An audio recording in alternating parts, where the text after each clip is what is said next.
guys, welcome to my channel, K Fits My Life. I've never really liked Dr. Phil. I don't watch TV. I don't have a TV in my house. I have a projector, and if I want to watch something, I just connect my projector to my Xbox or laptop. So I don't watch TV, but I saw in one of the Jehovah's Witnesses groups that I belong to on Facebook that Dr. Phil had a Jehovah's Witness married couple on his show yesterday. And the wife was leaving left the organization. And so this obviously caused a rift in their marriage, as it always does. And I really felt that Dr. Phil dealt with this in a way that led me to believe that he had absolutely no idea what he was doing in this instance from a clinical standpoint. So I'm not going to show the entire show, but I am going to show several clips from the show, and I'm going to discuss what I thought about, or what I think about each clip after the clip airs. So without further ado, let's go ahead and start. Here's the first clip.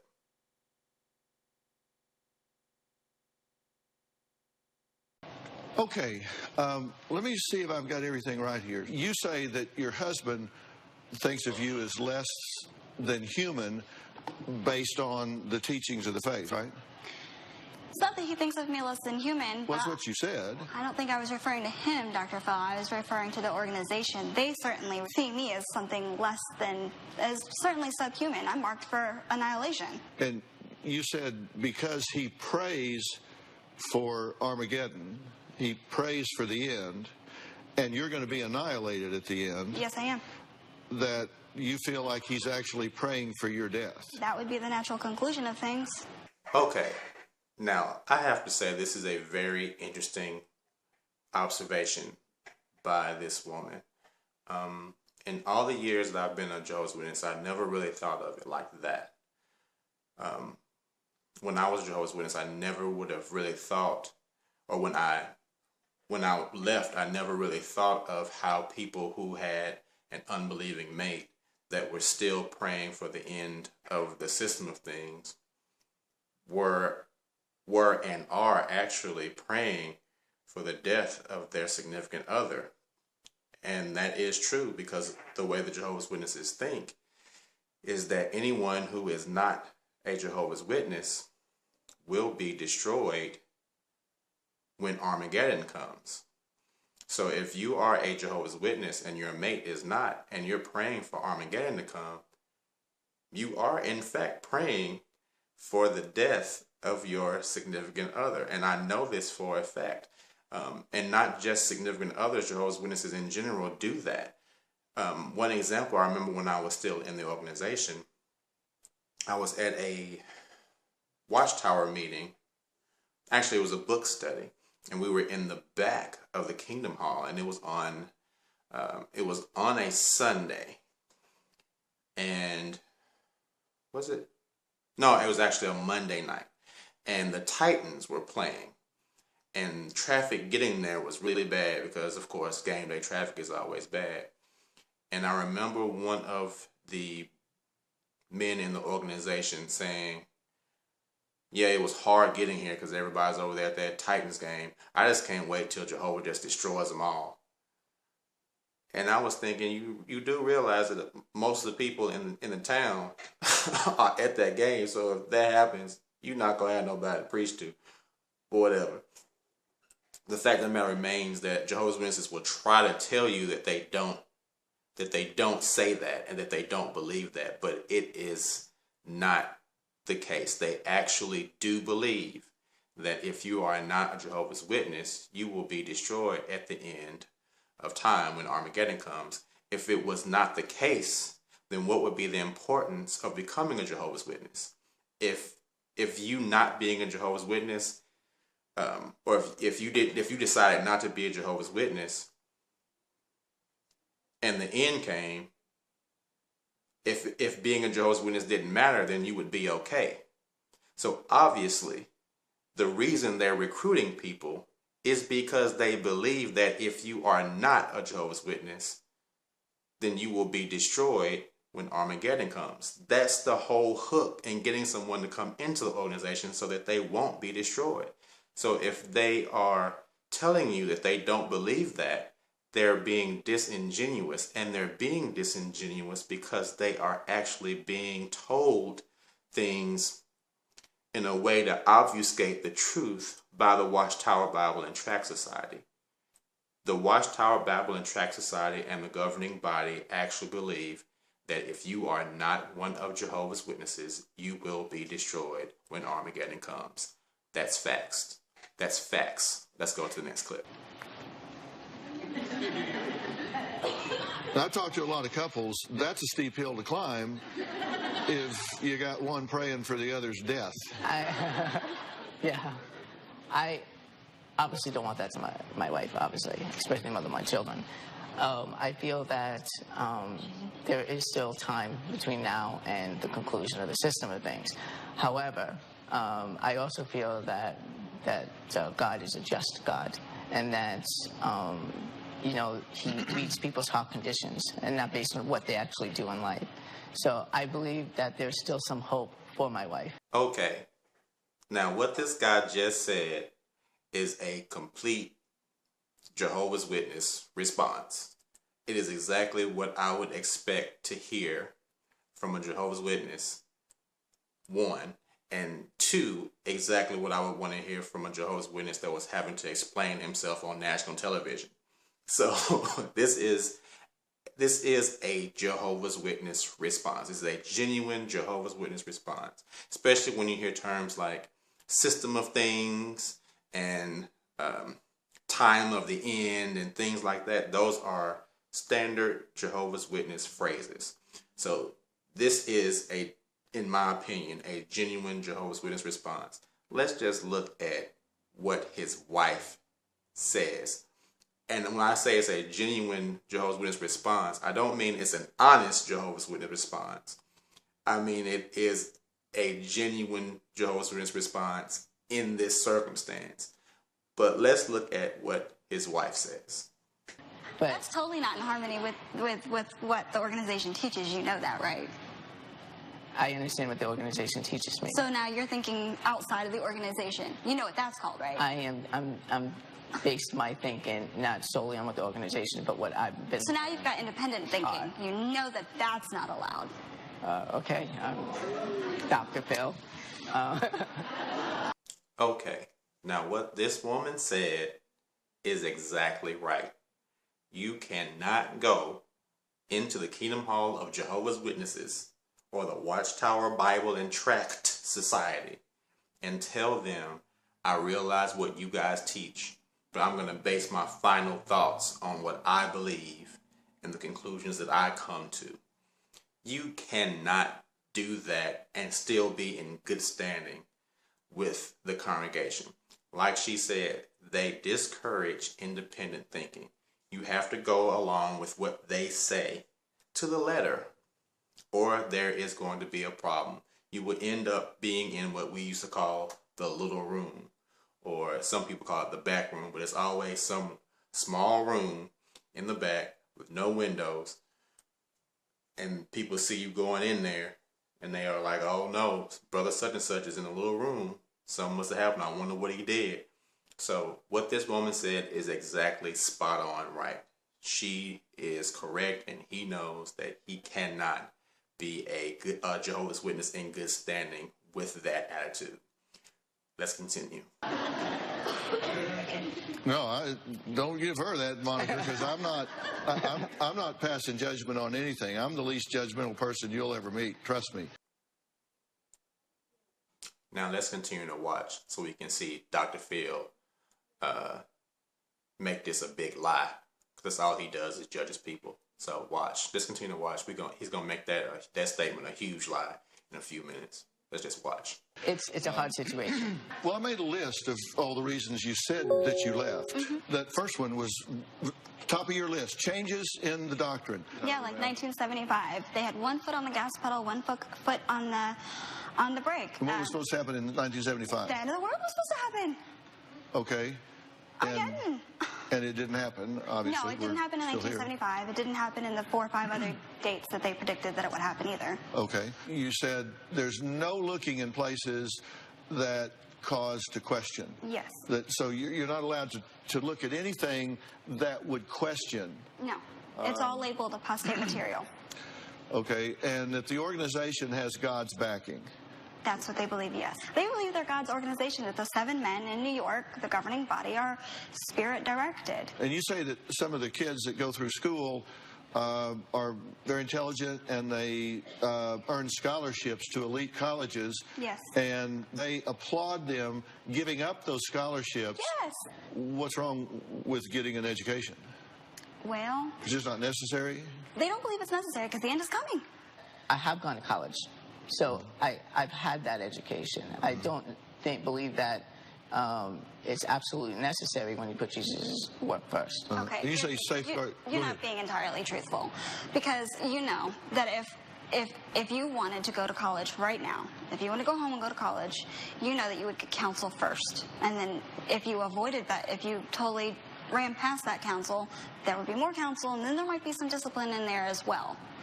Not only that, the lawyers, the doctors, those are people who got their degrees before they became Jehovah's Witnesses. Rarely does anybody become a Jehovah's Witness and then go get a degree. It's almost always the other way around. Jehovah's Witnesses love to talk about, oh, we have lawyers, we have doctors, but they always fail to mention the order in which somebody got their education.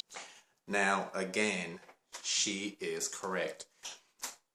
And what makes it worse is this is another one of those instances where the governing body has changed their stance on something. See, when I was a Jehovah's Witness, going to college was frowned upon. When I was young, you couldn't even go.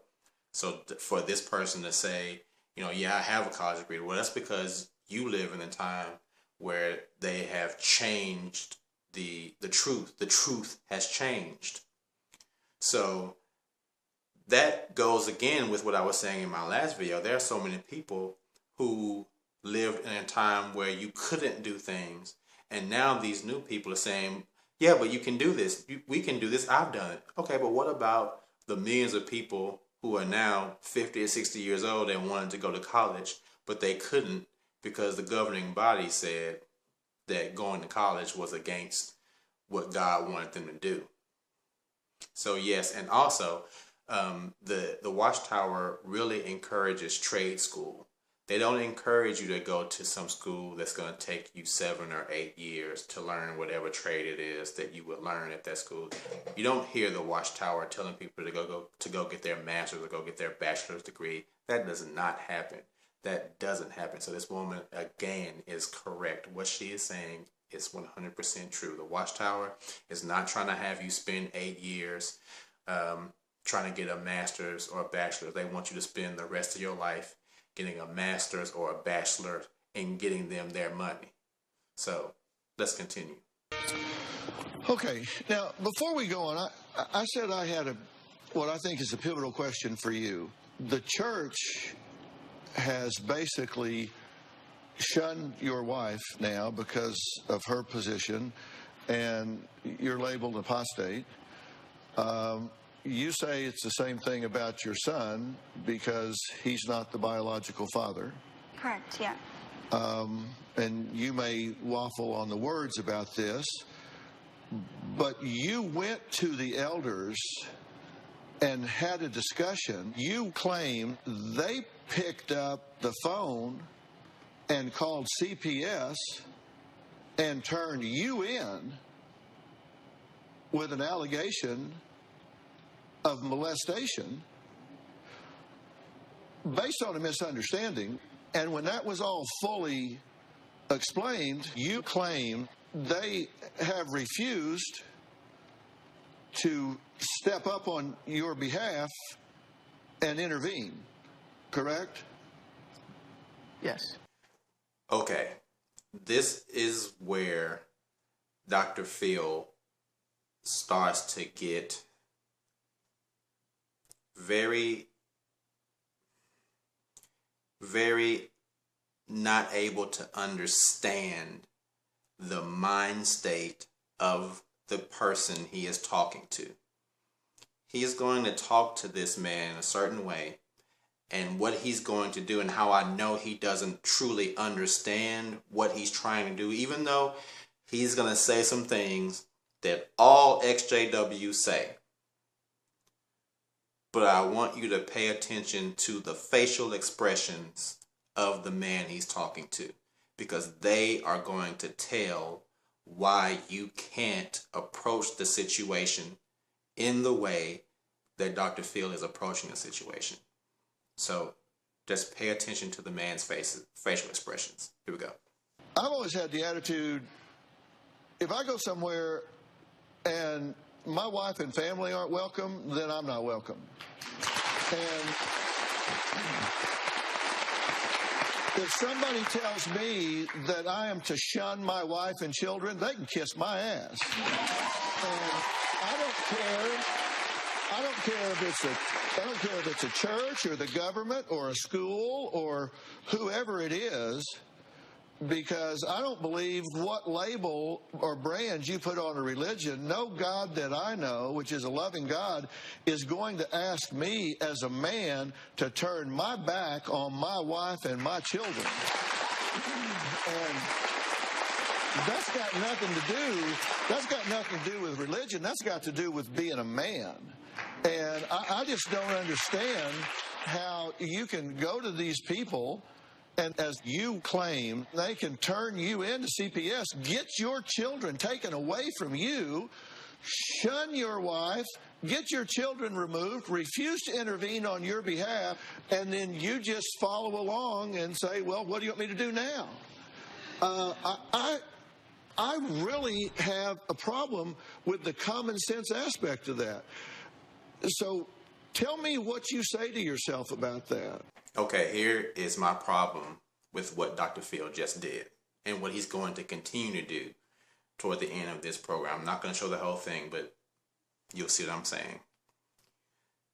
Dr. Phil is forgetting that even though the man is doing things that we all find morally reprehensible from the standpoint of a man, he is still talking to someone who has been brainwashed, who has been indoctrinated for a very long time to think a certain way. This person, this man, has been mentally and spiritually abused by these people. And Dr. Phil is literally questioning his common sense. He's making fun of him. He's doing things that if this was a person that was abused in any other way, he wouldn't address the situation the way he's addressing it. He would be more sympathetic and empathetic to that person. But because the topic is about Jehovah's Witnesses, and it's not something that most people are readily able to identify with, he's doing it in a way that is mocking this guy. And I know we are, for myself, and I'm sure a lot of other people who used to be Jehovah's Witnesses, you're guilty of that because you want the person you're talking to so badly to get your point and to understand what they're doing. But you can't approach it that way. You can't make fun of the person and make fun of them into believing the way you believe. That's not going to work. All that's going to do is drive them closer to the Watchtower Bible and Tract Society. And that's why I said to pay attention to this guy's face. Because every time Dr. Phil did those things, his face showed, I'm not listening to you. I am not listening to you. And then when he questioned his common sense, he rolls his eyes like, you don't know what you're talking about. What I believe is right.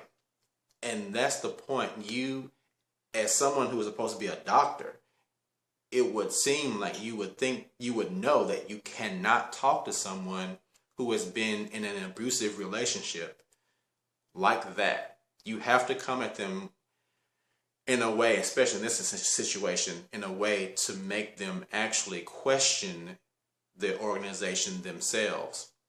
And you can't do it in an accusatory way. You can't do it in a way where you're saying, well, I question your common sense, because it makes them feel attacked. And you can't do it that way.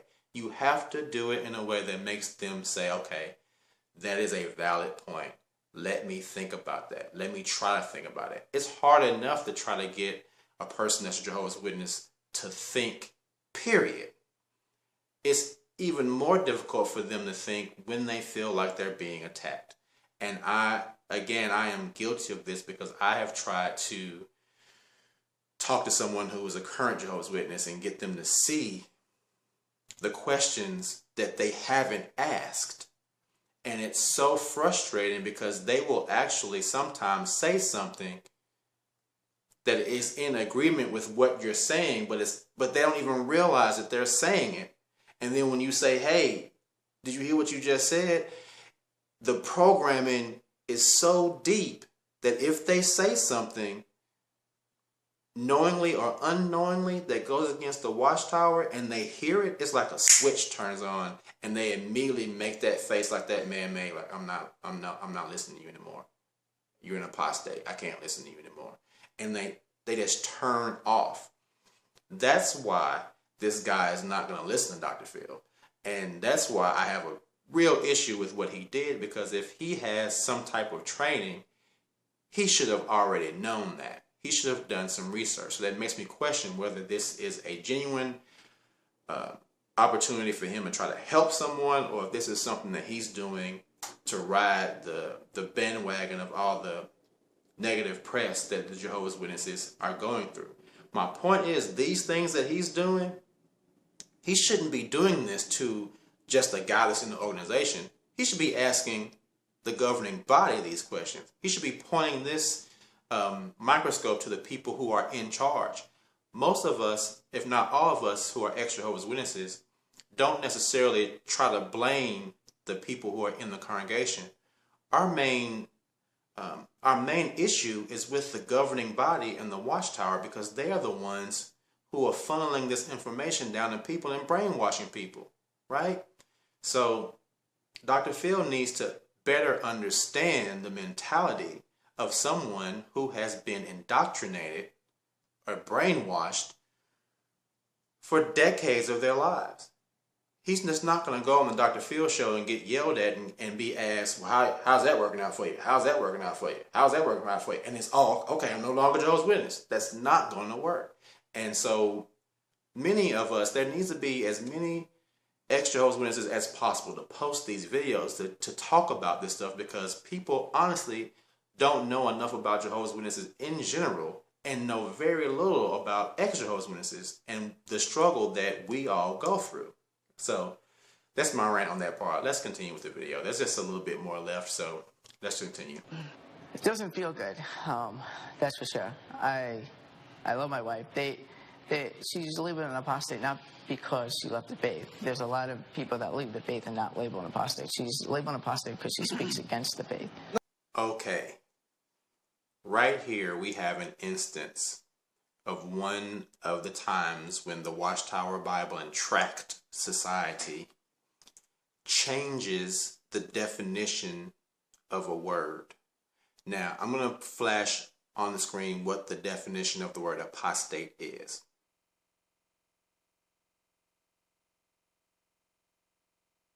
An apostate is simply a person who leaves their religion. So if what this gentleman said was true, anybody who left the religion would be labeled an apostate, because that is what an apostate is. Now, the gentleman also said she is labeled an apostate because she speaks out against the religion. That is not the definition of the word apostate. So the Watchtower Bible and Tract Society has changed the definition of the word apostate. They make the word to mean if you speak out against the Watchtower Bible and Tract Society, you are an apostate. So the word apostate, they have given it a very negative connotation, as opposed to a word that just means I'm no longer going to do this. I'm just leaving. There's not a negative connotation that someone said, well, I thought this way once and I no longer think that way. I think this way. There's no negative connotation to that. So that is one of the games that the Watchtower played. they said, okay, this word by default does not have a negative connotation attached to it.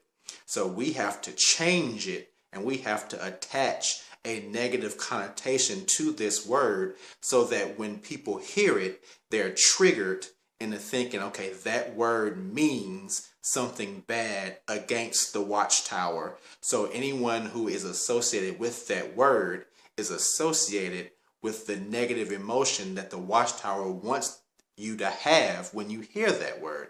It's a brilliant, brilliant manipulation on the part of the Watchtower Bible and Tract Society, and it's something that I never thought about when I was a member of the Jehovah's Witnesses organization. But it also goes to show how manipulative that they are being by deliberately changing the definition and context of a word simply to suit their motives. All right, let's continue. I've always stood by my wife. Obviously, I'm still with her. I give you that. And you're here. I give you that. And as far as they don't tell me what to do. They actually, the Bible says, unless she commits adultery, I'm with her. So I don't shun her. They're not requesting me to shun her at all. So I have to keep this marriage as healthy as I can, living in a religious. He's not talking about you shunning me. He's talking about the rest of the church shunning me. You allow it. You stand there. You stand by it. You're okay with it. I understand that hurts you. I do. Does it hurt you? But I'm here for you. Does it hurt you? It hurts me that Is it okay for you to align yourself with people who say your wife's not good enough to stand among us? It's hard to hear that. It's hard to hear that. Okay. Now this part is so difficult to watch, because unless you are a Jehovah's Witness or an ex-Jehovah's Witness, you realize how close to being completely fucked this dude is. He is in a position where he is in almost a real no-win situation. And it's really sad because on one hand, he's trying to be nice to his wife. And on the other hand, he realizes if he says the wrong thing, you are getting disfellowshipped. Period. You're on nationwide television. So you know for sure those elders at that congregation, they're going to see this episode of Dr. Phil.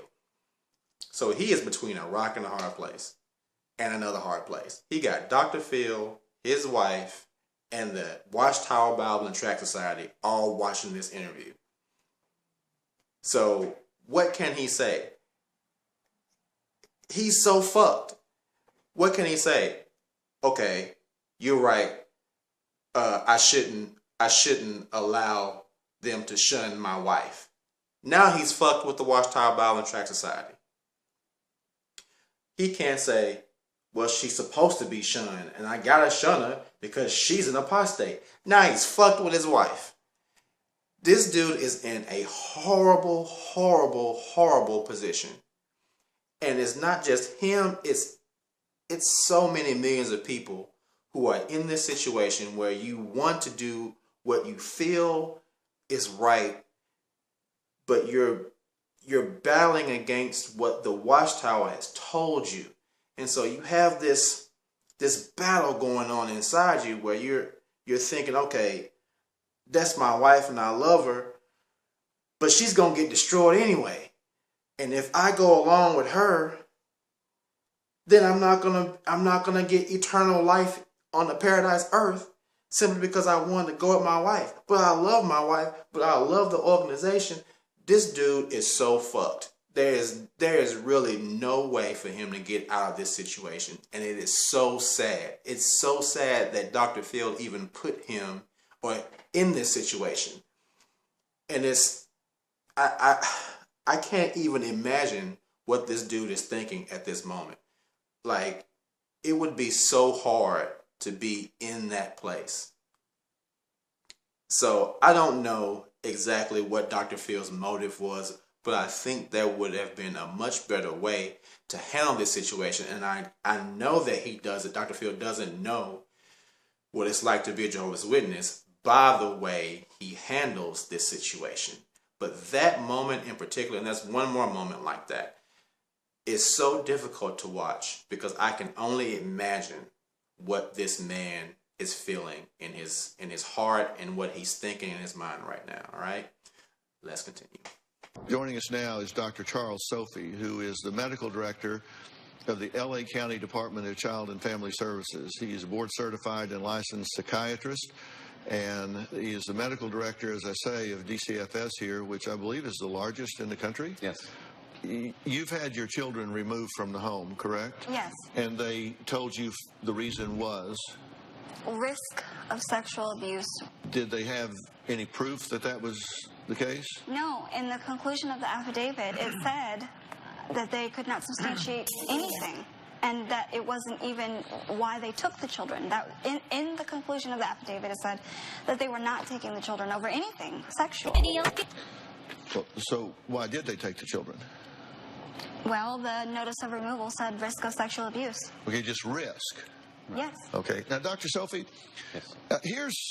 Here's something that I know you know about this, but I'll quickly summarize it.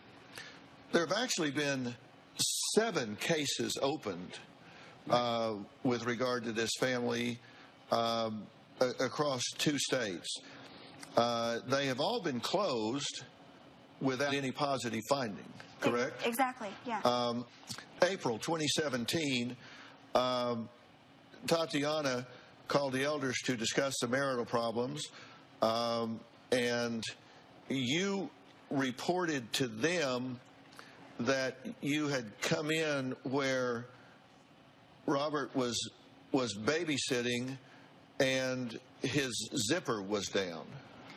Well, yeah. He had just gone to the bathroom. How's that looked at by Department of Child and Family Services, Child Protective Services? They've looked at this case, but then they get the file and see there's been 7 other cases, even though they've been unsubstantiated. Well, I mean, it's like where there's smoke, there's fire. I mean, there's 7 of them, and they're all question marks. The job is to protect your children, even if it's from you.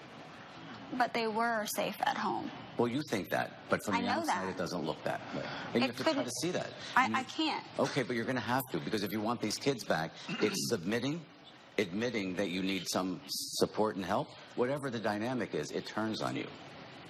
So the only way to get your kids back is to be able to come together and submit to them. You said that it was the elders that went to CPS with this allegation, right?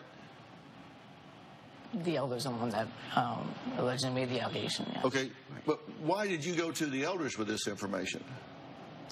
Honestly, I really don't even remember. I just remember calling them for marital problems. I just wanted counsel with my husband.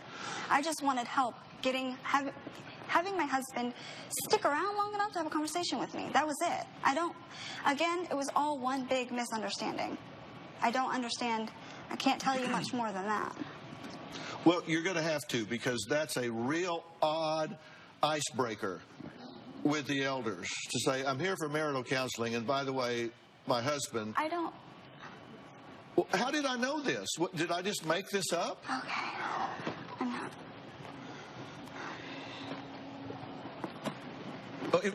If you're going to make a dramatic walkout, you got to go this way. No, you can't get out that way. There's no door. You have to go this way. Dr. Phil, I came here for help. Yeah, well, you're not going to get it leaving, but if you do want to leave, you got to go this way. Sit down, please. Dr. Phil, this is not at all. We have to work through it. I am. I gave you all the information that I had.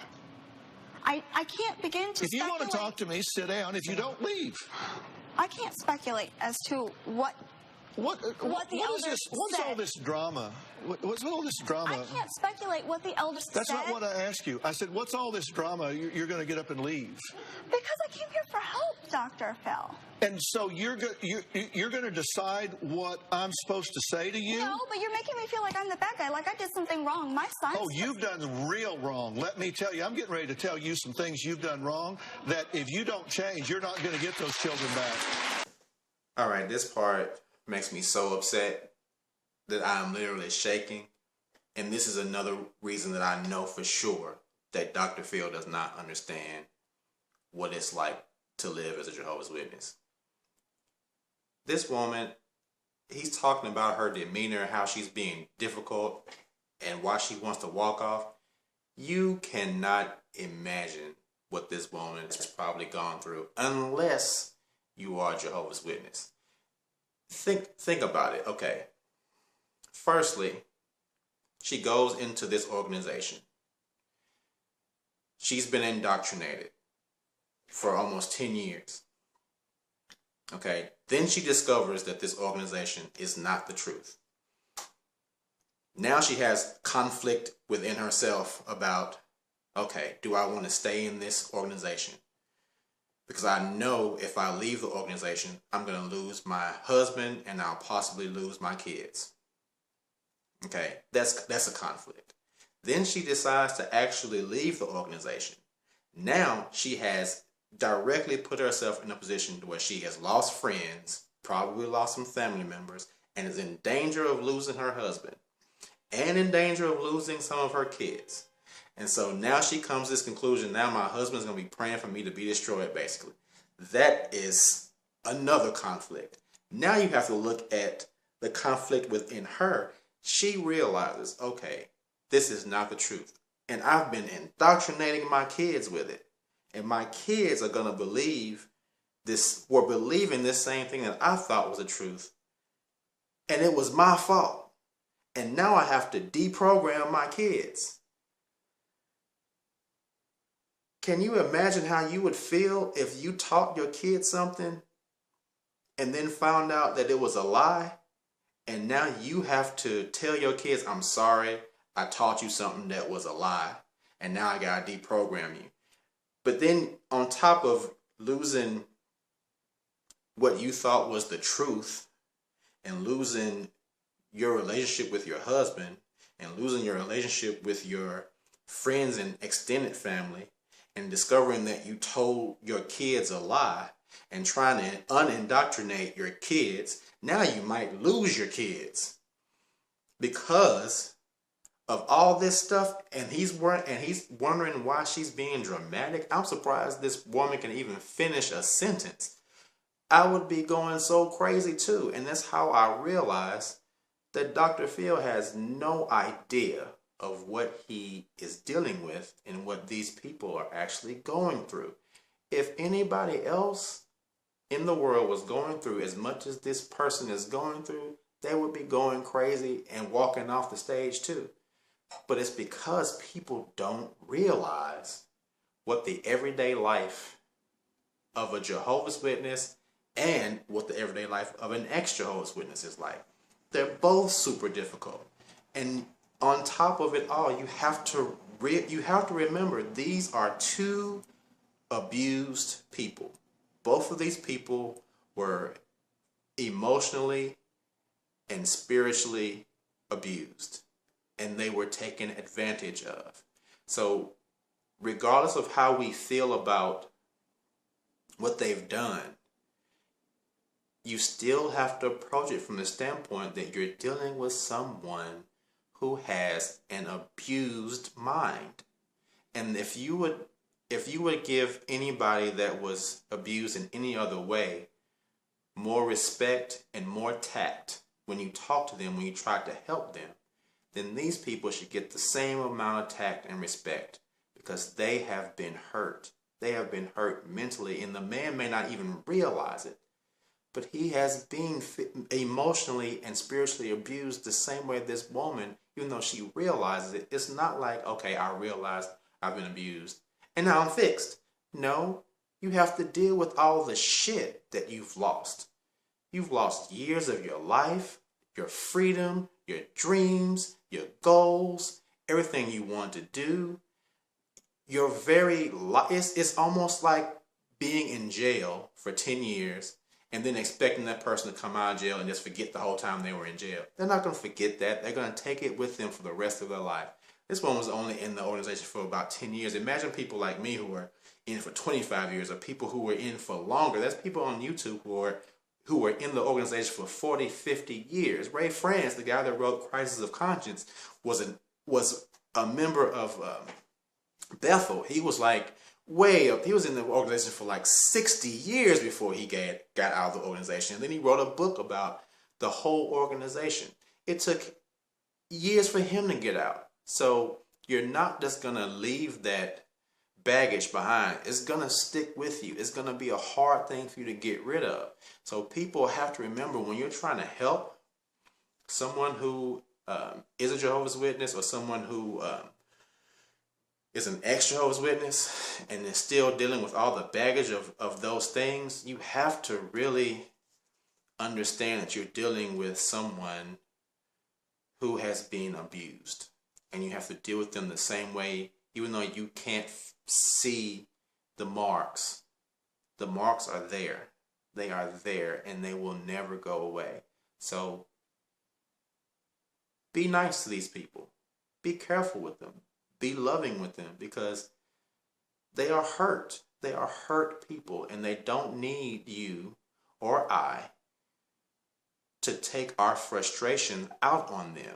Even though we are super frustrated, and even though we're frustrated for a good reason, they don't need that.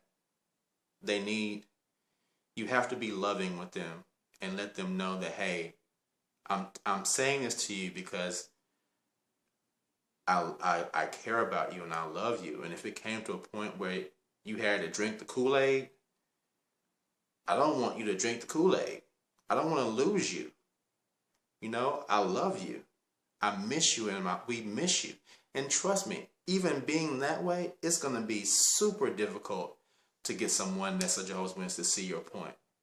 9 times out of 10, they're not going to until they are ready. But if you push them away, you're going to lessen the chance for them to even consider why they should even consider getting away from the organization. So, Dr. Phil, I think you really dropped the ball on this one.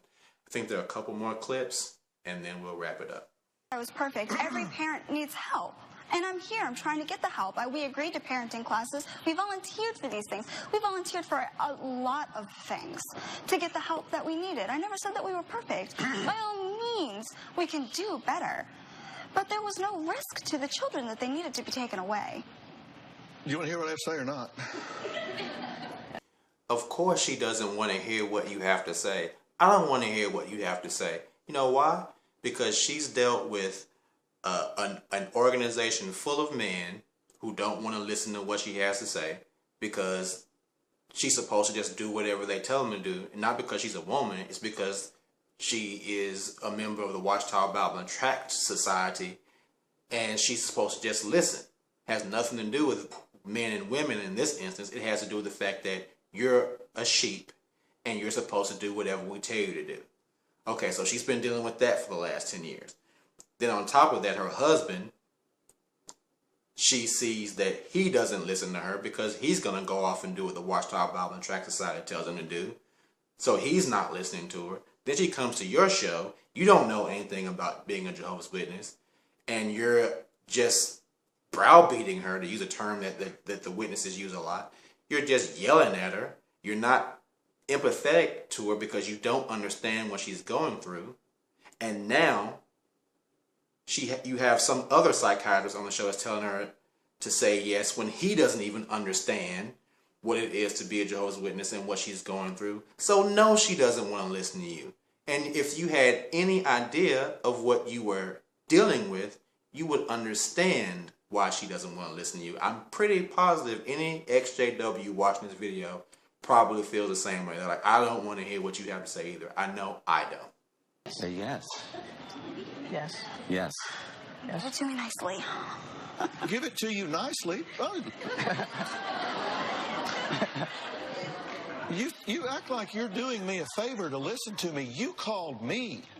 All right, guys. Notice what happened right here. It is amazing to me how people react to this situation. This woman who has been pretty much beaten down by everybody around her right now says, give it to me nicely. And everybody laughs like she's asking for something that is completely out of the question. Since for the last 30 minutes she's been getting yelled at by a doctor who doesn't practice any of the things that a doctor should be practicing in order to help someone who's in the situation that this person is in. And also notice that she is the only one between the two. The other man, the other psychiatrist says, say yes. What does the man that's a Jehovah's Witness do? He immediately says yes. Why? Because he's been trained to follow along. That's all he can do. It's not that he's doing it because, oh yeah, this is the right thing to do. No, he's been indoctrinated to be a sheep.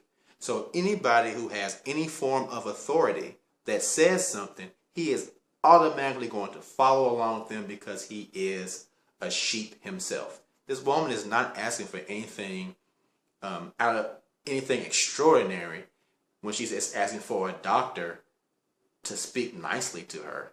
And everyone laughs like she's being, like she's being so disrespectful to someone who is supposedly such a great person, but has treated an abuse victim, who has been rude and mean to an abuse victim for the last half hour. No one's chastising Dr. Phil, but they're chastising the abuse victim because she's actually standing up to someone who is being abusive to her the same way she's standing up to the Watchtower Bible and Tract Society by leaving them.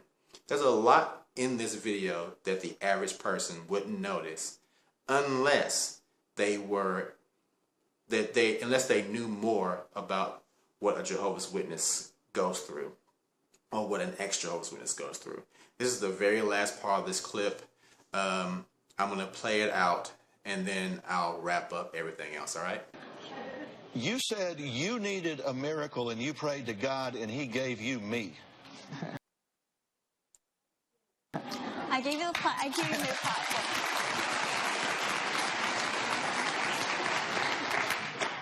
And you're looking at a duo here that can tell you how to get your children back. I understand that part. And if you keep doing what you're doing, you may never have those kids back in your house. What is it that I did wrong? Just listen. What? I don't understand what it is that I did wrong. They're gone for two reasons. One is there's a pattern here where a social worker, a caseworker looks at the pattern and says, I'm going to err on the side of caution. I understand that to some degree. Let me tell you the main reason. Okay?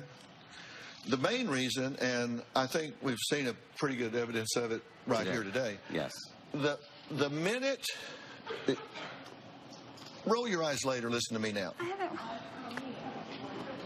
haven't rolled my eyes. Okay. That's it. I can't I can't watch any more of this. This woman is probably frustrated because I guarantee you everyone she has dealt with probably doesn't know anything about Jehovah's Witnesses. Now, I'm going to put a link to the entire episode in the description box. But the last point that makes me realize that Dr. Phil was being a real jerk for this episode was for the last 2 minutes of this segment. He brings on a doctor. Now, only 2 minutes left in the segment. He brings on a doctor that was a Jehovah's Witness for 25 years that left the organization, and now he is someone who counsels. He's a doctor that counsels Jehovah's Witnesses who've left the organization and are now ex-Jehovah's Witnesses. But he does it when there's only 2 minutes left in the show. Now think about this. Let's say a person goes into a hospital and they are sick. And there's a doctor there. And the person sits down and tells the doctor their ailments for about 45 minutes. The doctor, 5 minutes in the conversation, knows he doesn't know anything about that person's ailment. But he sits and listens to it for about 45 minutes, right? The hospital's about to close. let's say the hospital closes in, an hour. So 45 minutes into the conversation, the doctor says, oh, you know what? I don't know anything about this. Let me bring in another person to talk to you about it, but they're only going to be able to talk to you for about 2 minutes, and they got to go. You would be like, why the fuck didn't you bring this person out 45 fucking minutes ago? So this is my point. Dr. Phil knew he had a person that literally could have listened to both of them and gave Dr. Phil and the two people great insight and great help into fixing this situation. But he chose not to do that. He chose to say, well, he'll help you some other time. He can help you after. He's volunteered to help you after the show. But if he really wanted to show how much he really wanted to help those people, and what would have been a great way to show people who know nothing about Jehovah's Witnesses or nothing about ex-Jehovah's Witnesses, to show the way these people have been affected on a wide scale, he could have allowed that doctor to be on stage and talk to them, or be there via Skype or whatever and talk to them, so that he actually could have helped them from the standpoint of someone who understands and is empathetic to them, because he has dealt with that himself. So in my opinion, Dr. Phil was being a real jerk on this episode, and I really didn't like it.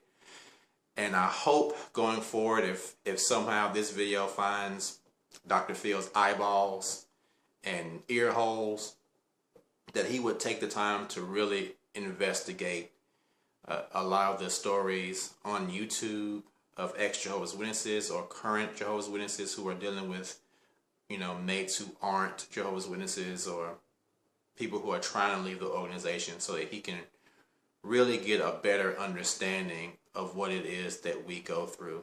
Guys, if you are XJW watching this video, please add your voice to this struggle, because we really need to try to help as many people as we possibly can. And that's one of the reasons why I'm doing this. I know personally several people, some of them I can't mention right now, but several people, not just me, but people that I've known for years who have been greatly affected by this organization. And if we can help wake up as many people as possible, once we are awakened, it is our duty. It is incumbent upon us to help as many people wake up and see the dangers of this organization as possible.